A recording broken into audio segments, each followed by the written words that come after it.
Και μια βόλτα στο γιορτινό ναύπλιο. Ακόμα είναι πρωί βέβαια, δεν έχει κόσμο, αλλά φαντάζομαι το βράδυ και το απόγευμα θα γίνεται σχετικός χαμός εδώ. Θα είναι και ωραίο το δέντρο στολισμένο.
Και εδώ είναι ο Άγιος Σπυρίδωνας, η εκκλησία που σκοτώσαν απ' έξω τον Καποδίστρια. Έχει και το σημαδάκι από τη σφαίρα στον τοίχο, το έχουν βάλει μέσα σε τζαμάκι.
Και ο γέρος του Μοριά εδώ, ο Κολοκοτρώνης, ο οποίος είχε φυλακιστεί βέβαια πάνω στο Παλαμίδι.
Και εδώ ήταν φυλακισμένος ο Θεόδωρος Κολοκοτρώνης σε αυτή εδώ τη σκοτεινή τρούπα.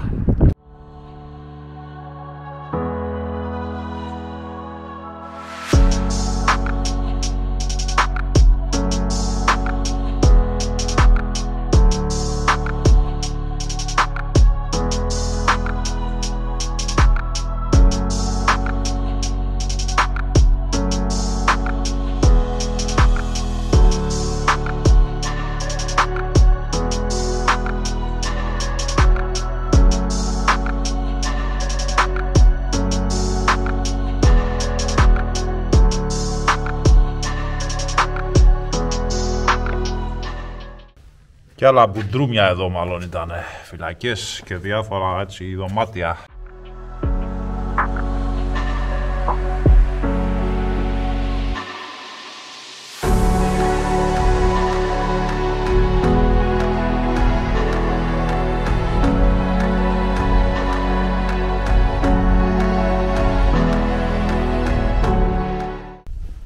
Εσωτερική αυλή εδώ με πολλά δωμάτια. Με τις παλιές ξύλινες πόρτες που υπήρχαν και τότε της εποχής. Ποιος ξέρει τι ήταν εδώ πας αυτά τα δωμάτια. Κοιτώνες, φυλάγαν ίσως τα πυρομαχικά. Μένανε εδώ οι δήμοι, μένανε βέβαια στο νησάκι, στο Μπούρτζι. Γιατί δεν τους ήθελε κανένας, λέει, από την πόλη. Δεν τους συμπαθούσανε και μένανε απομονωμένοι εκεί στο Μπούρτζι.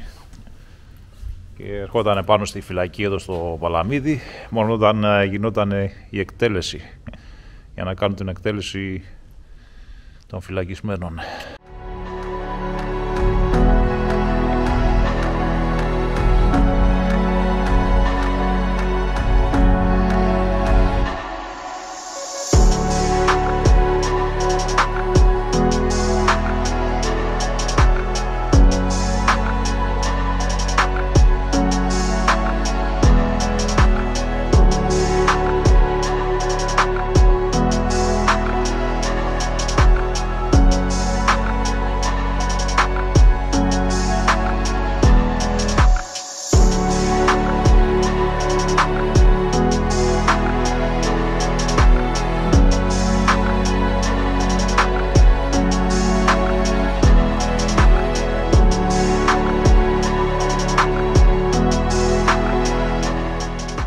Πολύ μεγάλο το Παλαμίδι, θέλει αρκετό χρόνο να το εξερευνήσεις. Αξίζει βέβαια τον κόπο με αυτή τη θέα. Εμείς ήρθαμε χειμώνα τώρα, αλλά το καλοκαίρι φαντάζομαι θα είναι δύσκολα εδώ με τον ήλιο. Δεν έχει πουθενά σκιά, οπότε καλύτερα νωρίς το πρωί ή αργά το απόγευμα που θα έχει πιο ωραία θέα κάτω με το ηλιοβασίλεμα.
Και εδώ είναι ο Λέοντας του ναυπλίου, το μνημείο αφιερωμένο στους Βαβαρούς στρατιώτες.